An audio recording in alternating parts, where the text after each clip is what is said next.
Bueno, vayan sacando sus apuntes, anoten lo siguiente, por favor.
Bien, hoy día vamos a empezar a desarrollar todo lo que es el materia. Vamos a iniciar con el punto, eh, con lo que es la introducción a la ingeniería de software. En este punto, lo que vamos a hacer es ir comentando algunos aspectos generales que todos conocemos dentro de lo que es el software. Sin embargo, es fundamental poder tener algunos.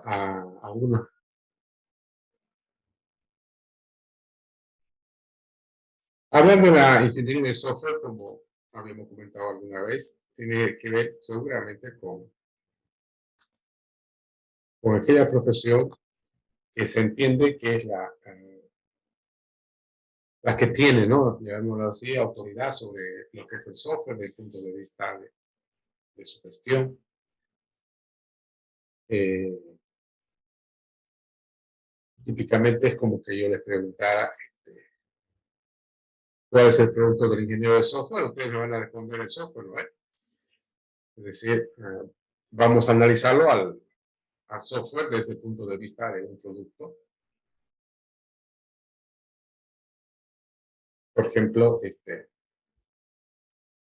sí es cierto, un ingeniero de software, resultado del trabajo que realiza, por lo general, obviamente, genera un software. Eh, Ahora me gustaría que podamos responder esa pregunta.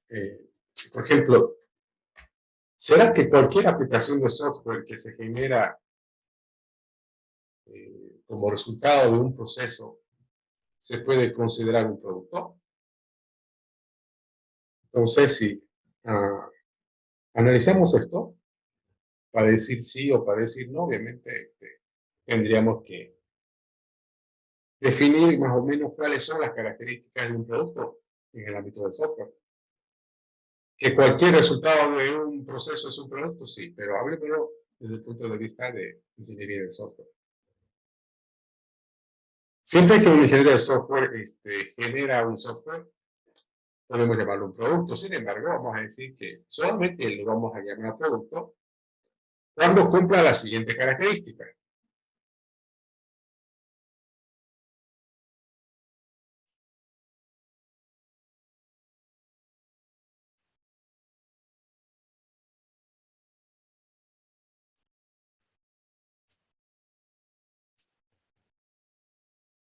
En primer lugar, obviamente vamos a decir que un software está en un estado de producto cuando dicho software está completamente terminado. ¿Sí? ¿Se entiende? Es decir, para que algo pueda llamarse un producto, es que tiene que estar terminado. Decir está terminado no significa que no va a tener versiones futuras. Claro que las va a tener. Pero decir está terminado significa que seguramente para dicho software se han definido algún alcance y este producto, este resultado, debe estar completamente o tener implementado dicho alcance. Obviamente va a depender de la forma de la estrategia de desarrollo que ocupemos. Por ejemplo, no es lo mismo desarrollar un software si voy a ocupar un modelo predictivo versus un modelo basado en ciclos o basado en sprint. Si yo uso un modelo predictivo, seguramente el software tendrá que estar un 100% terminado de acuerdo a los requerimientos del cliente. Sin embargo, si utilizo un modelo de proceso basado en ciclos, como es el proceso unificado, o en sprint, como es el Scrum, entonces yo voy a tener un conjunto de ciclos o de sprint, pero cada ciclo o cada sprint sí o sí me tiene que generar un producto terminado para un alcance definido. Entonces, si algún día yo genero un software y no está terminado, le falta algo, no lo voy a llamar producto. O sea, tiene que estar terminado para el alcance que se ha definido. Segundo, un producto, además de que esté terminado, tiene que estar probado. Es decir, la aplicación que se ha generado como resultado del trabajo debe estar también probada. ¿Qué significa esto? Bueno, es lo que típicamente le llamamos testear. Es decir, yo no debería lanzar un producto si previamente no he realizado actividades de forma explícita que me conduzcan a generar un producto donde mínimamente se espera que la probabilidad de fallos que vaya a tener seguramente no va a ser alta ni mucho menos. Es decir, un software antes de ser publicado o ponerlo en producción debe haber sido puesto bajo algún tipo de pruebas. Para nosotros, probar un software, para muchos en todo caso, podría significar simplemente hacer correr la aplicación y imaginarse un escenario y esperar los resultados. Y si todo va bien, podemos decir que ya está probado. Sin embargo, hablar de un software que está probado podría significar la aplicación de un conjunto de métodos, de técnicas, de estrategias, uso de herramientas que permitan ensayar a que el software contiene la menor probabilidad de fallar. No debemos perder de vista que cuando hablamos de pruebas en el software, quien hace las pruebas en el software, por lo general tiene un propósito. Ese propósito se denomina encontrar error. ¿Para qué hacemos esto? Obviamente lo hacemos para que cuando el producto esté en producción, no se convierta en un producto defectuoso. Porque si yo publico una aplicación y esa aplicación luego en plena producción presenta fallas, muchas veces la gente no dice hay errores, ¿no? Lo que dice hay defectos, es decir, un producto defectuoso. En síntesis, hasta ahí tenemos dos. Uno, decíamos que tiene que estar terminado. Segundo, debe estar probado. Fíjense, debería estar tan bien probado o testeado que el desarrollador debería estar en condiciones de otorgar garantías al cliente sobre los aspectos de funcionamiento del software. Así como, por ejemplo, cuando uno compra algún producto, exigimos garantías, ¿no es cierto? ¿O no? Normalmente ocurre. Y seguramente aquellos fabricantes o aquellos constructores que están seguros que lo que han hecho está bien, otorgan por la garantía. Algo parecido tiene que ocurrir en el ámbito del software. Debemos haberlo desarrollado de tal manera que podamos estar en condiciones de seguramente otorgar este tipo de garantías para el cliente. Y una tercera característica, que seguramente también es quizás muy obvia, pero es muy importante tenerla clara, que el producto, el software en todo caso, debería ser desarrollado para terceros. Es decir, no para nosotros mismos. Si hago un software y resulta que lo he hecho para mí, llamarle producto podría entrar en un cierto nivel de discusión. Normalmente un producto va orientado a un mercado, a un cliente. Y son ellos quienes van a valorar lo que hace el software. No sería correcto que nosotros terminemos siendo por mi parte, ¿no? Entonces, voy a llamar también producto cuando construyamos un software que tiene la capacidad de satisfacer necesidades, requerimientos de terceros. ¿Quiénes son los terceros? Un cliente, que no seamos nosotros mismos. Luego, una otra característica que también es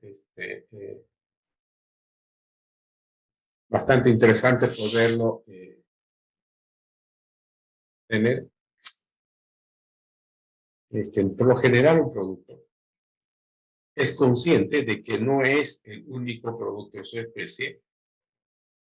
Bueno, sus desarrolladores, ¿no? Son conscientes que lo que están haciendo no es el único producto en el mercado. Por lo tanto, su producto debería tener características muy particulares que le permitan diferenciarse de productos similares y esto le otorgue mayores posibilidades de competir en un mercado. Entonces, en síntesis, el último punto tiene que ver con el hecho de que nosotros cuando desarrollamos software, debemos ser conscientes de que no es el único producto de su especie.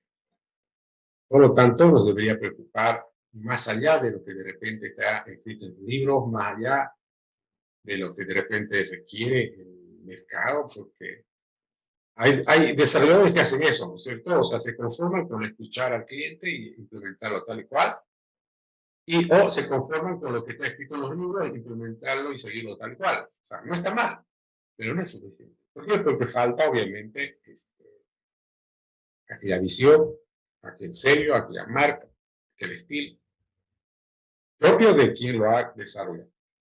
Entonces, el último punto tiene que ver con eso, ¿no? Yo construyo un software que tiene una marca, que tiene un sello, que seguramente lo hago con el propósito de otorgarle mayores condiciones de competición del software.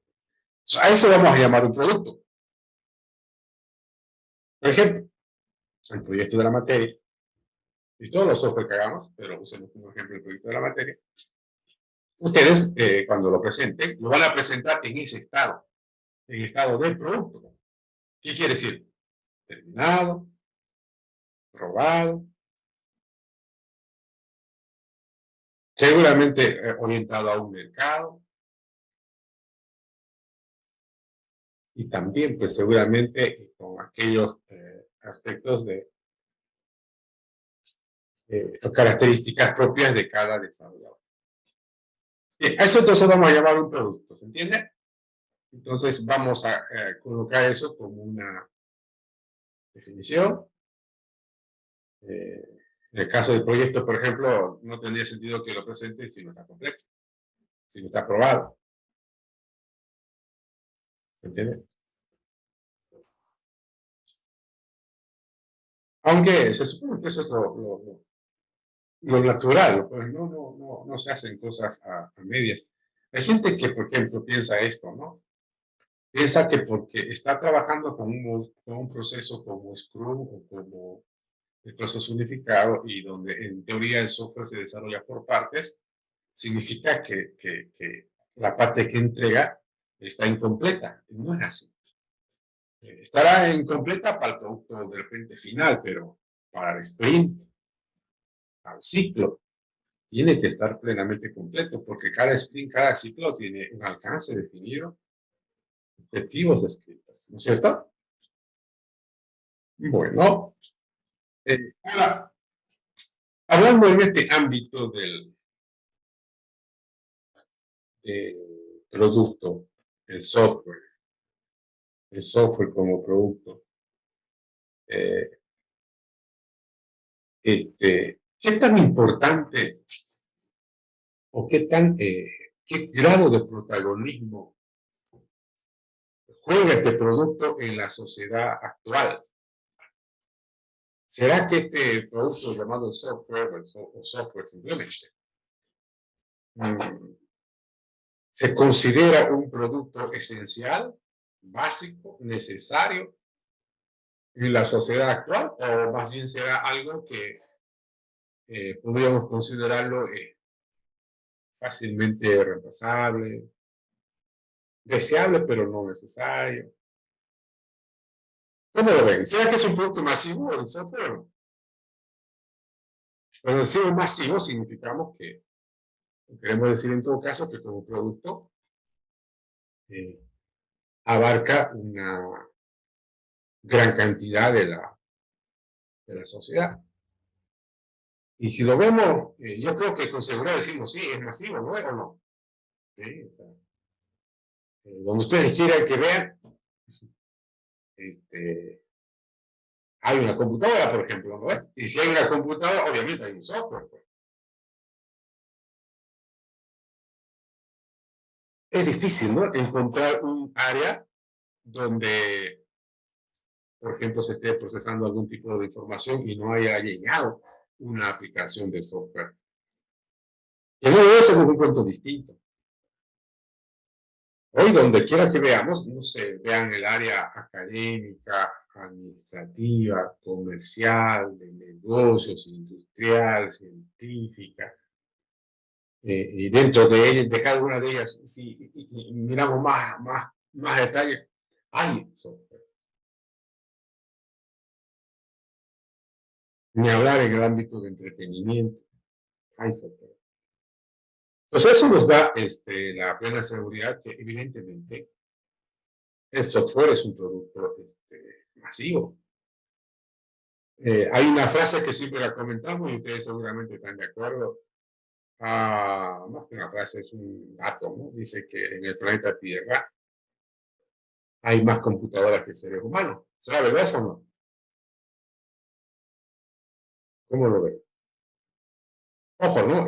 Cuando hablamos de computadora, este, tenemos que estar conscientes de qué estamos hablando, ¿no? Porque, a ver, una definición de computadora, ¿qué sería? ¿Alguien se anima por ahí? Obviamente hablamos de computadora de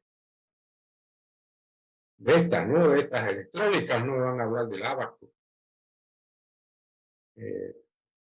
¿Hace qué tiempo existe más o menos la computadora? ¿Alguien tiene alguna idea?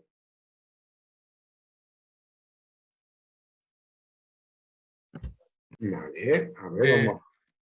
las computadoras están casi después de la Segunda Guerra Mundial, más que todo en enero, desde los años 50, finales de los 40 A del ver, pasado siglo.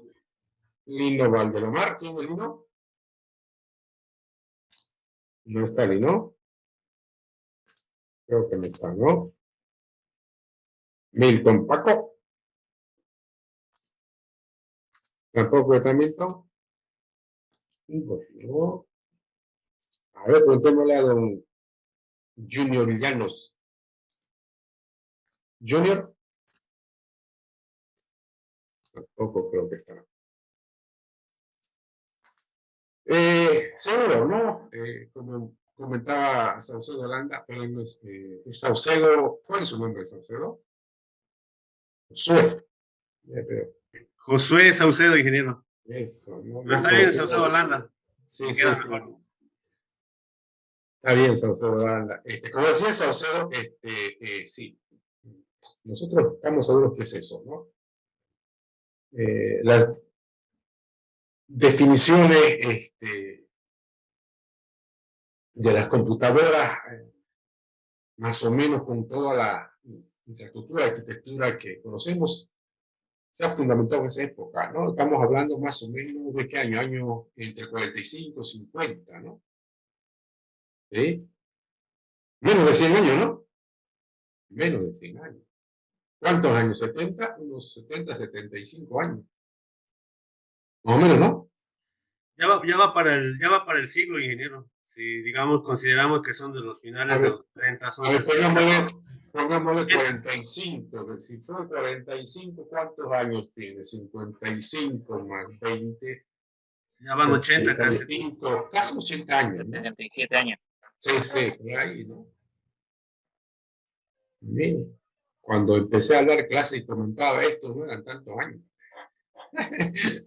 ya grandecito, pero ojo, ¿no? Parece grande, pero es con, fíjense si lo comparamos con otras áreas. A ver, si la computadora apareció en los años, más o menos, hace unos 75, 80 años, el ingeniero de software, ¿cuándo habrá aparecido? ¿Antes o después? Mucho después, ingeniero. Casi por los Mucho finales de después, los ¿no? 60, por ahí. Va por ahí, ¿no? El ingeniero de software, si bien cierto, alguien va a decir, si hay hardware, tuvo que haber software.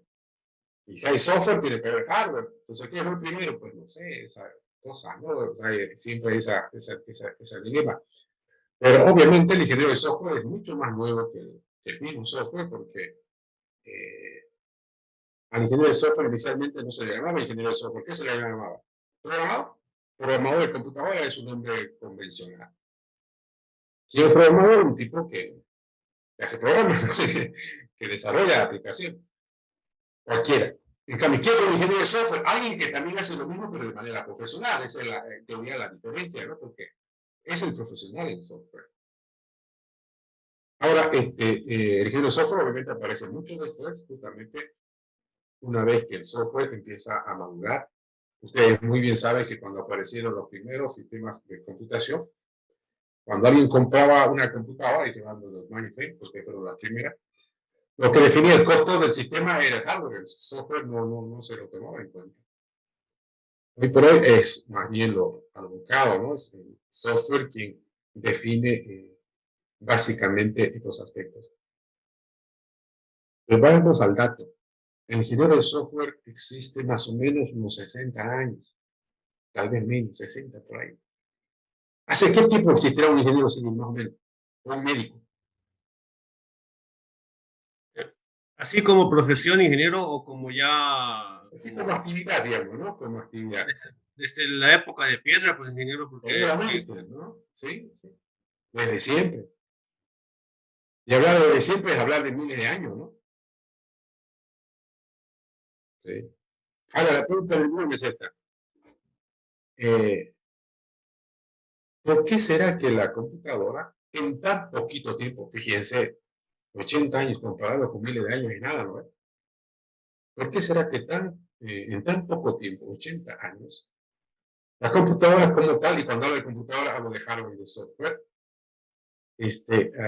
habrá llegado no sé, a conquistar absolutamente toda la sociedad? Algo tiene que tener de bueno. ¿Qué creen que será? Yo Porque, considero ojo, ¿no? principalmente dos Hablamos, motivos. Sebastián. Considero principalmente dos motivos a eso. Uno, el uso masivo que tiene la computadora en cualquier ámbito. Y dos, que en épocas antiguas, digamos, ¿no? La iglesia retenía mucho lo que es el avance científico en muchas carreras. en Bueno, muchos Sebastián, ámbitos. pero está correcto, pero dígame, ¿por qué cree que hay ese uso masivo? ¿A qué se debe? ¿Por qué por no decir todo, vamos a decir la mayoría, aunque fácilmente decir todo, todos vemos como algo fundamental tener una computadora, ¿no? O sea, ¿cuál será Por ¿qué lo ha hecho que la, sea masivo? la productividad del tiempo, por ingeniero. la accesibilidad que tienen también estos La mismos necesidad, agiliza los trabajos. la necesidad, a cualquier problemática que va surgiendo, la necesidad obliga que tanto ingenieros electrónicos y en especial de software vayan desarrollando aplicaciones que les haga uso de la vida cotidiana del usuario normal. Exactamente. Nosotros podemos entenderlo, o resumirlo lo que ustedes están comentando de la siguiente manera. Para empezar, somos conscientes, y esto hay que tenerlo bien claro, que la computadora no ha inventado la tecnología. O sea, no, ¿ves? O sea, pero hoy parecería que hablar de tecnología es hablar de computadora, así parece, ¿no? ¿O no?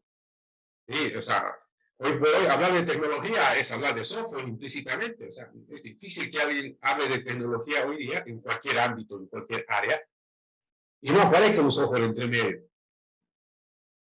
Pero hoy es así. Pero no siempre fue así. Antes de la computadora había tecnología, claro que había tecnología. ¿Y desde cuándo existe la tecnología en el humano? Obviamente la tecnología existe desde que el humano, por ejemplo, le dio no sé, usó la piedra para convertirla en algún tipo de herramienta. ¿No ves? Entonces la tecnología existe prácticamente desde cuando el humano empezó a tomar ventajas de la misma naturaleza. Y eso ha hecho que de repente, y es una de las cosas que ha hecho que el humano marque la diferencia con otras especies, por ejemplo. Entonces, las tecnologías existen desde siempre. Pongamos ejemplos de tecnologías así que nos puedan dejar un poquito bastante claro. Los aviones se inventaron antes de la computadora. ¿No ves? Submarinos antes de la computadora. Barcos, trenes, autos antes de la computadora. Y tremendas tecnologías. Entonces, la tecnología existe desde siempre. Sin embargo,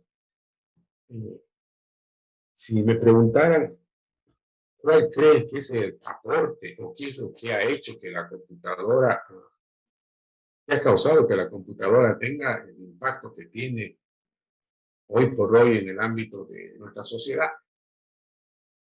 Y si miramos hacia adelante, parecería que cada vez es mucho más la necesidad de usar este tipo de dispositivos, ¿no? Sí, hasta estamos en fuertes,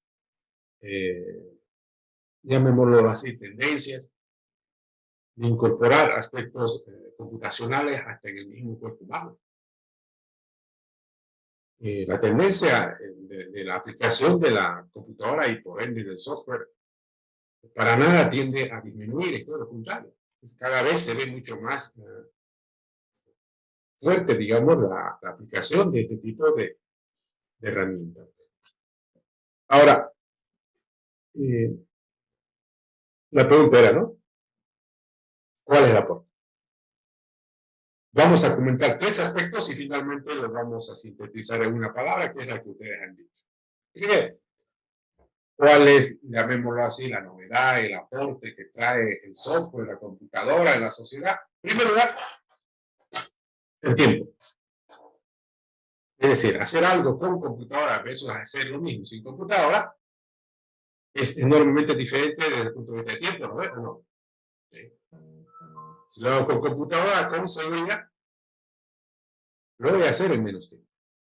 ¿Y a quién no le interesa reducir sus tiempos de proceso? A todo el mundo. No creo que exista alguien que no esté interesado en reducir sus tiempos de lo que haga. No sé si trabaja enseñando, produciendo, fabricando, lo que tenga que hacer. La computadora es un mecanismo muy ideal, apropiado, conveniente para reducir los tiempos. Lo que antes se hacía en meses, tal vez en días o en horas, hoy de repente se hace en minutos, de repente en segundos. Y eso obviamente es un elemento que es terriblemente fundamental en la vida. Hay una frase, ¿no? El tiempo es dinero, alguien dice por ahí, es cierto, pues, ¿no? Primer punto. Segundo, el esfuerzo humano. Cuando hablamos de esfuerzo humano nos referimos a las horas que tiene que trabajar la persona o a la cantidad de personas que se requieren para hacer algo. Y la computadora seguramente va a conseguir reducir el esfuerzo humano requerido para hacer un trabajo versus que hacerlo sin computadora. Y esto lo hemos visto desde la época de la industrialización. Y hasta hoy la seguimos viendo, ¿no? Llega un software, llega una computadora. Muchas personas tienen que buscar qué hacer. ¿No? ¿Sí? En su época de la industrialización fue dura, ¿no? Porque entraba una máquina y media empresa haciendo la maja afuera. Y esto ha traído, por ejemplo, bastantes, llamémoslo así, controversias. Mucha gente se vio terriblemente preocupada, desplazada, relegada por esta tecnología. Pero igual, ¿a quién no le interesa reducir el esfuerzo requerido para hacer algo? A todo el mundo. O sea, quien quiera que tenga que hacer algo, siempre le va a interesar reducir el esfuerzo para hacer dicho trabajo. Y la tercera es un efecto prácticamente de las dos anteriores, ¿no? Si yo hago algo y lo hago en menor tiempo y además lo hago con el menor esfuerzo, eso implícitamente me conduce a hacerlo a menor costo. Es decir, me permite reducir los costos. Significa que si hago algo con computadora versus lo mismo sin computadora, seguramente los costos van a ser totalmente distintos. ¿Y a quién no le interesa reducir los costos? Pero no, porque si somos tenemos la capacidad de reducir costos, seguramente vamos a tener mucho más margen, tanto para competir como para generar utilidades. Y si esas tres cosas, reducir tiempo, reducir costos, reducir esfuerzo, tendríamos que sintetizarlo en una sola palabra que ustedes la conocen muy bien. ¿Cuál es la palabra? ¿Alguien? Productividad, ingeniero. Eso, ¿no? Eficiencia. Está bien, Kennedy. La productividad. Es decir, ¿cuál es el aporte de la computadora en la sociedad? Vamos a llamar así, la productividad. La computadora nos permite, obviamente habrán cosas, ventajas más específicas, depende de qué se lo aplique, pero si tuviéramos que generalizarlo, vamos a decir eso. Por lo menos, debe conseguir mejorar la productividad. Y ser productivo es lo que más le interesa a cualquiera que haga algo. Alguien, por ejemplo, ha hecho una estadística como esta. Dice que ¿cuál fue el ritmo de la evolución tecnológica antes de la computadora versus el ritmo de la evolución tecnológica después de la computadora? Y esta estadística aparentemente muestra que la evolución tecnológica de la computadora, pero después de la computadora, su curva es mucho más alta que la anterior. Fíjense, vamos por 80 años y cada vez vemos cómo la tecnología va avanzando de tal manera que, como decíamos hace rato, es difícil encontrar cualquier avance tecnológico, no sé, en la medicina, en la electrónica, en la educación misma, en la área que ustedes quieran, hablar de tecnología es hablar implícitamente de software. Y por lo general hay tres, ¿no? Si somos sensatos, hay tres áreas que prácticamente definen el ritmo de la evolución tecnológica. Uno, obviamente, el hardware, la electrónica, eso es indudable. La electrónica es esencial para esta tecnología. El segundo, obviamente, la informática, el software. Y la tercera, obviamente, es la parte que lo enlaza, ¿no? Es decir, lo que podemos denominar las telecomunicaciones, los aspectos que hacen posible que se rompan fronteras, se pueda contar con ellos a 24/7 desde cualquier lugar y cosas por el estilo. Es como que estas definieran el rumbo de la evolución tecnológica, y donde quiera que hoy veamos, si hay tecnología, hay software. Y si miramos hacia adelante, parecería que esto no para. Han debido escuchar ustedes cierto tipo de llamémoslo así, de organizaciones como code.org, ¿lo conocen? CODE.org, ¿lo han escuchado? Por ejemplo, code.org, si quieren búsquenlo ahorita ahí, code.org, es un movimiento que ya data, ya tiene su tiempito, por lo menos debe tener un poquito más de 10 años. Que está respaldado por las empresas o las industrias más representativas en el mundo. Por ejemplo, están ahí desde Microsoft o Apple, los de Google, todo este tipo de gente que le interesa plenamente asegurarse que este mundo basado en la computación siga adelante. Ellos en esa época habían hecho una especie de estudio y sacaron una conclusión que más o menos, contando esos años, ¿no? De atrás, ellos decían que unos 15, 20 años iba a haber un déficit bastante grande en la demanda de ingenieros de software. Es decir, iban a haber muchas necesidades y no iba a haber la mano de obra calificada.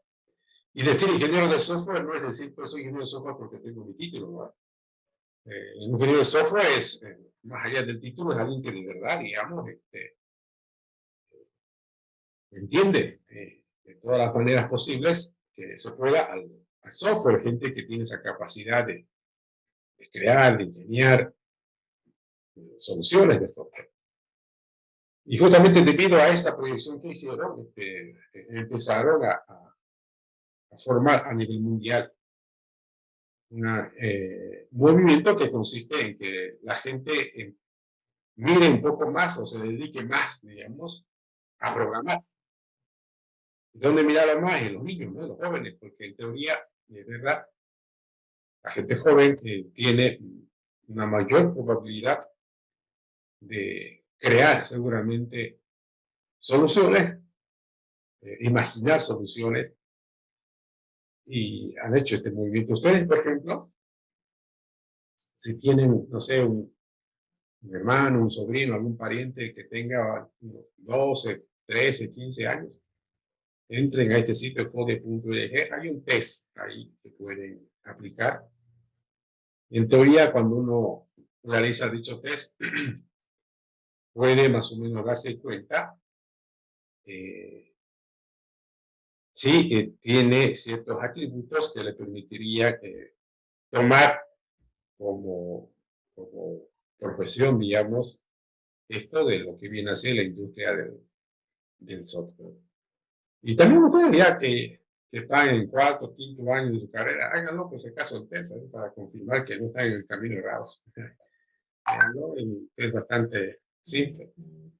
Y me va a gustar. Está la propuesta de Khan Academy, han debido escuchar también esa organización. Hay, ¿no?, grandes movimientos que permiten, aunque en todo caso buscan que este punto de la informática o el desarrollo se convierta en una actividad mucho más masiva, porque los requerimientos tienden a crecer bastante. Ahora, si bien es cierto que esta tecnología basada en computadora es nueva porque 70 años, 80 años es nueva, pues, ¿no? Comparada con otras.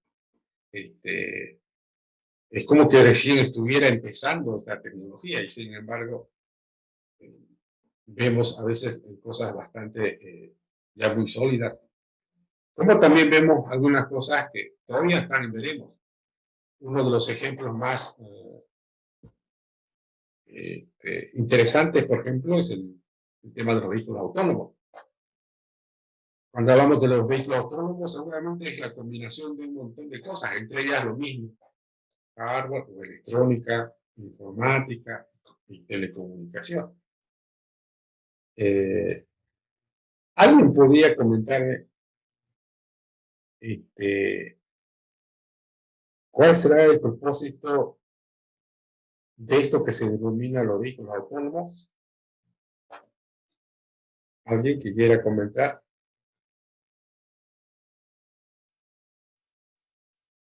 ¿Qué empresas están liderando esto? Porque hay un montón de ellas, ¿no? Pero hay otras que sí están bastante ya adelantados. ¿Alguien sabe? Tesla. Tesla, está bien, sí. Bueno, el propósito es bastante simple, aparentemente, ¿no? Es decir, se trata de que el humano se despreocupe por bregar con el volante, ¿no? Y ese tiempo que le dedicamos a manejarlo podemos dedicar, no sé, a hacer algo. Entonces, y por lo general eso hace la tecnología, pues, ¿no? La tecnología lo que tiende es siempre eso, a hacer que el humano pueda ocuparse de otras cosas y dedicarse seguramente a hacer algo que de repente las computadoras aún todavía no lo hacen. Y por eso también vemos una situación muy interesante, fíjense este detalle. Cuando una persona, pero cuando una tecnología basada en computadora reemplaza a un humano, y lo vemos todo el tiempo, todo el tiempo. Por ejemplo, el ejemplo más simple es un sistema contable. Si ustedes le quitan el sistema contable al contador, ¿qué será que le están haciendo? ¿Será que se va a sentir contento porque le han quitado el sistema contable? ¿Será que no va a poder hacer la contabilidad de la empresa? Ni lo uno ni lo otro, ¿no? Es decir, no va a estar contento, claro que no va a estar contento porque le están quitando un peso de herramienta central que le permite llevar la contabilidad de la empresa de una manera que lo hace toda herramienta. ¿Y cómo lo hace cualquier herramienta? Cualquier herramienta, si algo hace, es facilitar la vida de quien lo ocupa, dicha herramienta. Entonces, contento no va a estar. Pero tampoco no va a poder llevar la contabilidad. Claro, mire, antes de los años 50, igual había que hacer la contabilidad, ¿no? Claro que sí, la contabilidad existe desde antes y se hacía, claro. Va a poder hacer, va a poder hacer. ¿Qué va a cambiar? Obviamente va a cambiar pues su productividad. Va a ser como volver a los años no sé cuánto, pero va a poder hacer la contabilidad. Pero obviamente por cuestiones actuales eso no es conveniente. Y eso pasa con cualquier área. Aquí te lee las herramientas de diseño asistido por computadora a los ingenieros, a los diseñadores, algo así como el AutoCAD, que te lee, por ejemplo, al ingeniero civil. No se va a poner para nada contento. ¿Quién te lee, no sé, a los diseñadores gráficos, algo como, ¿qué se llama ese software que típicamente se usa para hacer el diseño gráfico? Photoshop. Photoshop. Photoshop. Photoshop y todo ese tipo de quiten eso. Se mueven, ¿no? Quítenle el Word, el Excel a una secretaria. He visto la vida. Cambia, pues, ¿no? Pero pasa esto. Antes que haya un sistema contable en una empresa, vamos a poner como ejemplo la universidad. La universidad maneja ¿cuántos? Son más de 100.000 alumnos, ¿no?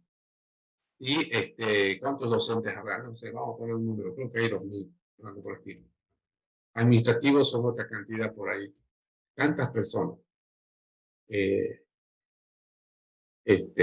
Llevar la contabilidad de eso sin computadora, ¿es posible? Sí va a ser posible.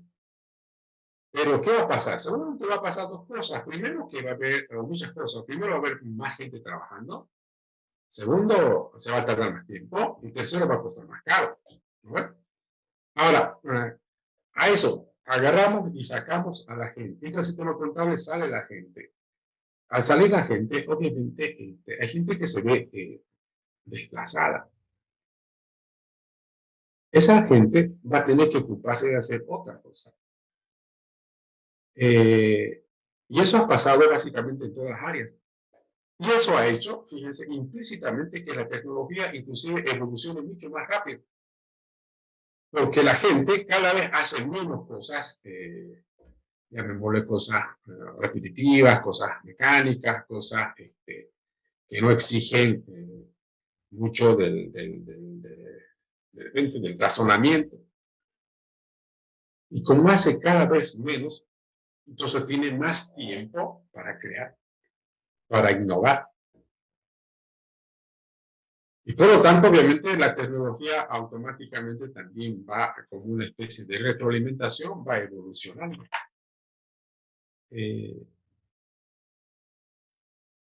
Usemos otro ejemplo, el de ustedes. ¿Han escuchado ese proyecto Copilot, ¿no? Copiloto.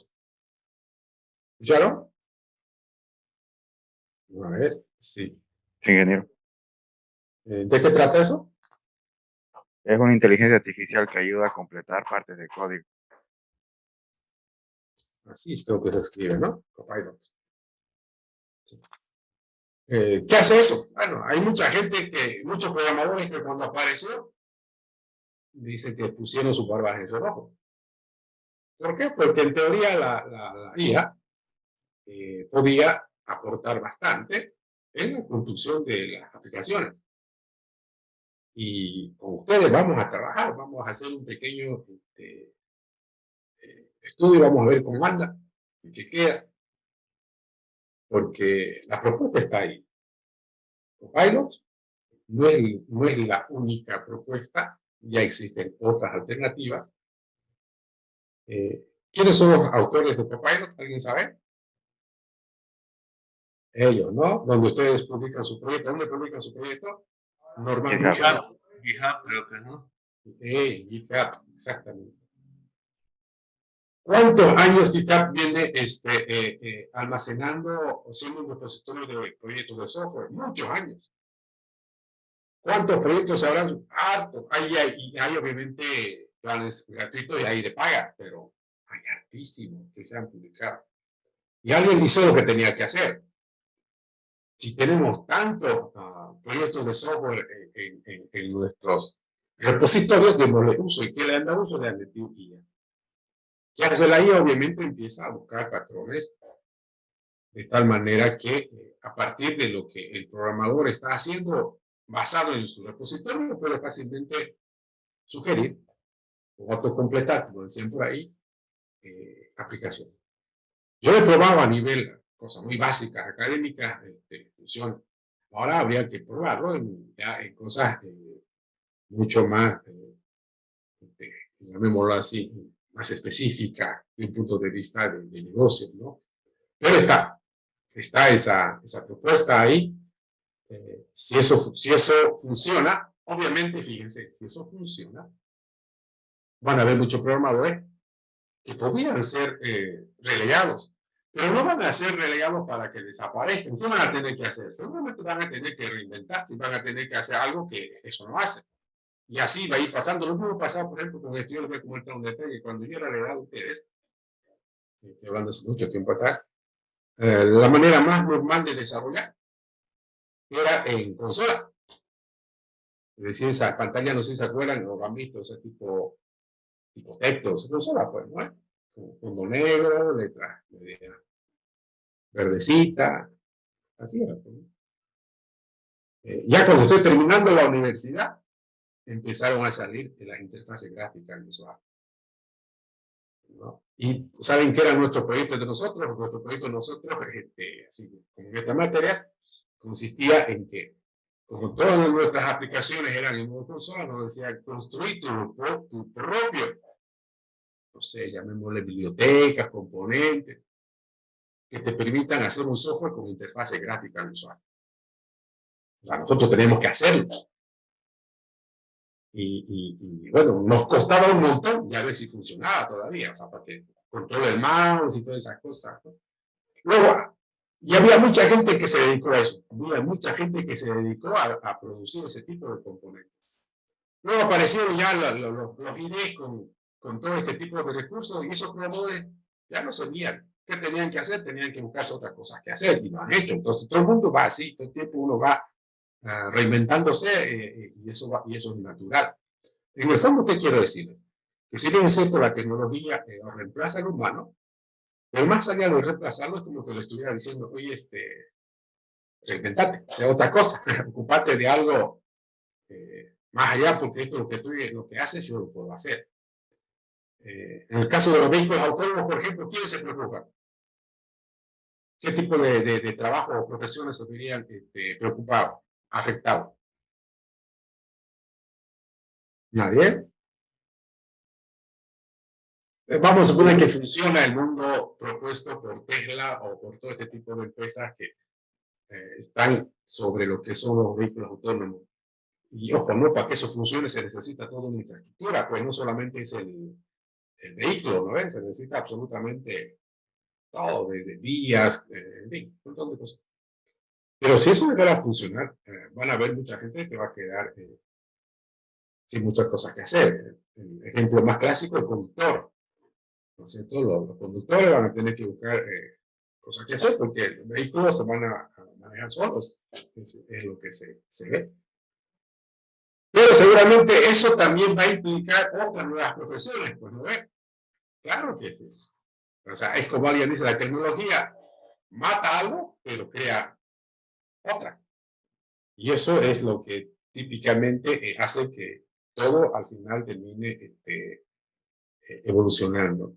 Y también tendrá sus aspectos negativos. Por ejemplo, veamos este detalle.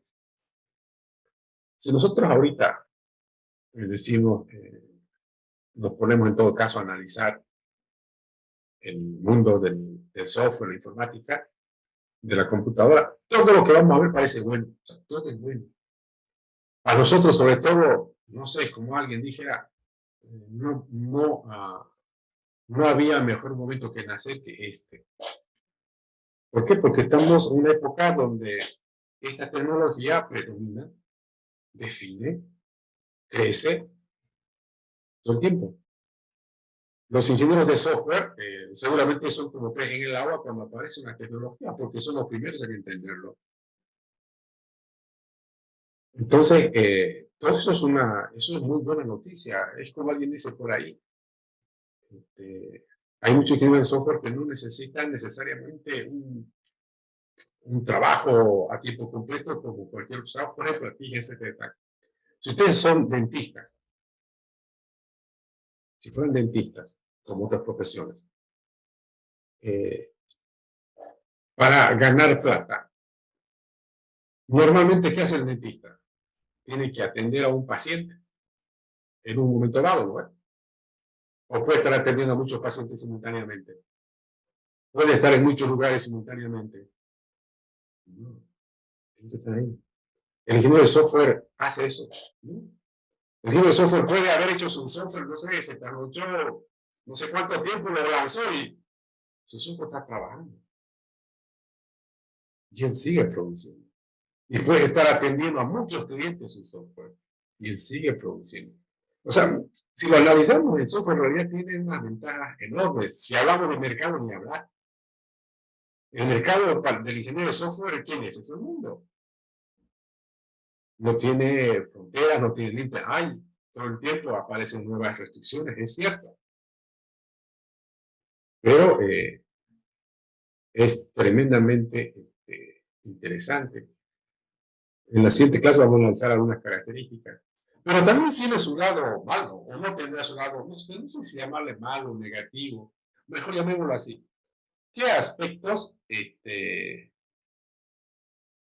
negativos ustedes consideran que trae el software en la sociedad? Es decir, este producto denominado el software. Así como es una bendición para muchos, porque lo es, porque nos permite hacer muchas cosas. Por ejemplo, ahorita nos permite estar así. Ustedes en su trabajo, en su casa, donde sea que estén, y yo acá. Y estamos. O inclusive ustedes pueden estar en otro país y estamos. ¿Quién hace posible? O sea, obviamente esta tecnología. La informática, la electrónica, las comunicaciones, está haciendo posible todo esto. Por eso es cosa buena. Por ejemplo, la pandemia fue fuertemente reducida su impacto negativo que podría tener gracias a este tipo de tecnología. Ha contribuido de manera significativa que si la pandemia hubiera llegado mucho más antes de la computadora, de repente los resultados hubieran sido muy distintos a lo que ha sido. Creo que ya estamos de salida, ojalá realmente sea así. Pero ¿habrá algún aspecto negativo que trae el software en el ámbito de la sociedad? ¿O todo es bueno? ¿Cómo lo ven? Privacidad. Eso, ¿no, Renato? Bien. ¿Sí? La dependencia también, ¿no? Sí, son cosas, ¿no? La privacidad sí es terrible. Afecta Hoy mucho por hoy, la salud de las personas también, ingeniero, porque se pasa mucho tiempo sentado frente a la computadora, menos actividad física. sí, y pregúntenme a mí y a mucha gente que ya tiene sus años y para sentado, afecta terriblemente. Sí, es verdad. Lamentablemente, a veces esta tecnología es tan cómoda que nos obliga a no hacer prácticamente nada más que apretar clic, clic, clic, clic y está hecho las cosas que nos encomiendan. Pero el organismo necesita a veces siempre necesita mucho más que eso. Sí, tiene razón, pero me interesa un poquito también comentar esta parte de la privacidad. La privacidad es terrible, ¿no? Es terrible, es fuerte. Es decir, la computadora ha hecho que al final nada sea un secreto, ¿no? Es decir, es como que si yo tuviera algo, o sea, alguna información que no quiero que nadie lo sepa, ¿dónde lo pondría? En mi computadora, en un flash memory, en la nube, ¿dónde lo pondría? En la memoria nomás, ¿En cuál memoria? ¿En la USB? no en la personal. La memoria. Eso, ¿no? Sí. No lo pondría en ninguno de esos. Sí, estarán, no sé, tendrán un montón de dispositivos, tendrán medidas de seguridad, tendrán portafuegos, lo que ustedes quieran, pero siempre va a haber la posibilidad de que termine siendo de alguna manera vulnerable.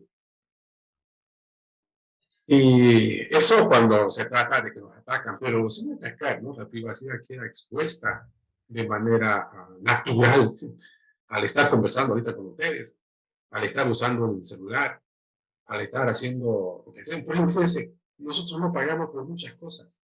¿Quién paga por el GPS? Nadie. ¿Y cuánto cuesta un GPS? ¿Cuánto de plata creen que cuesta que ese tipo de cosas funcionen? Es un montón de plata. ¿Y quién paga? ¿Sí? ¿Y por qué lo pagan?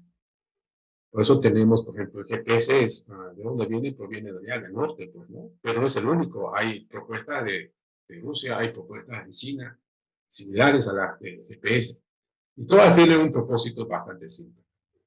El acceso a la información, la privacidad. Hemos usado emails y nadie paga, hemos usado redes sociales y nada paga, nadie paga, pero ¿cómo pagamos? Obviamente con nuestros datos. Y eso hace que la privacidad que tienen derecho. Ahora imagínense la privacidad de los vehículos autónomos. No hay, ¿no? O sea, cero. O sea, subirse a un vehículo autónomo es estar prácticamente expuesto. Ahora imagínense que lo hackean a los vehículos autónomos. Terrible, ¿no? Puede ser usado con propósitos raros. Entonces sí, la privacidad es un elemento que nos llama poderosamente la atención. Los aspectos de salud también. Esta tecnología nos ha convertido en sedentarios casi por excelencia. La gente está más conectada, pero sin embargo la comunicación real a veces no existe. En la familia se ve y eso es triste y pasa. Entonces son cosas que sí podríamos comprender que está pasando y habría que tomar también desde donde podamos y nos corresponda algunos aspectos para mejorar. Yo, por ejemplo, veía a algunos profesores en este tema de la pandemia, así como que estamos ahorita. Él se paraba y los obligaba a sus alumnos a pararse y les hacía hacer ejercicio durante 5 minutos para que su cuerpo no se quede ahí sentado. Y parecía un chiste, pero al final sí, bueno, es bueno, no es para nada malo. Por ejemplo, ustedes como jóvenes saben este detalle. Yo siempre les digo a ustedes esto, ¿no? Ustedes deben estar felices porque viven en una época donde aprender algo es lo más fácil del mundo. Es decir, si ustedes no saben algo es porque no quieren o porque no tuvieron una necesidad, porque si lo quisieran, están los recursos ahí, lo pueden saber. No necesitan ustedes de que alguien les agarre la mano y les explique algo para que lo entiendan. A veces parecería que hasta la universidad se convierte en un simple protocolo, porque la gente que quiere saber realmente lo puede saber. Y la universidad puede terminar siendo simplemente una guía para lo que quieren ser y una certificadora y más nada. Porque yo estoy seguro que del 100% de lo que ustedes saben, donde realmente han aprendido la gran cantidad o el porcentaje de su conocimiento, lo han hecho ustedes por sí solos. Ahora, así como tienen esa facilidad de acceder a la información y transformarla en conocimiento, también tienen una desventaja muy grande que tiene que ver con la distracción. Ustedes se sientan en una computadora y fácilmente se distraen con cualquier cosa que aparezca. Y cuando se dieron cuenta, se acabó el tiempo y ya tienen que hacer otra cosa. ¿Ves? A veces yo los obligo a ustedes a que enciendan su cámara porque no maten su tiempo, pues porque a veces ni están aprendiendo ni están haciendo otra cosa bien, al final no hacen nada bien. ¿Por qué? Porque se distraen. Se distraen. Yo los veo todo el tiempo. Los jóvenes se sientan en su computadora con muchas intenciones de trabajar, se sientan, no sé, les llega una notificación, les abrió una pestaña y por esa pestaña, entre medio les mandó una noticia, una publicidad y ya están perdidos. Entonces, si algo ustedes tienen que combatir es eso, tener la capacidad de concentrarse, de no distraerse y no hacer que el tiempo se les agote tan fácilmente. Este ha sido un comentario que queríamos hacerlo como una introducción desde el punto de vista de ver el impacto del software, tanto desde el lado positivo como también de esto que nos lleva a reflexionar y ser conscientes de que hay cosas que nos interesa mejorar. Veámonos el día viernes, ¿ok? 3:15, jóvenes. Hasta luego. Todo bien, Género.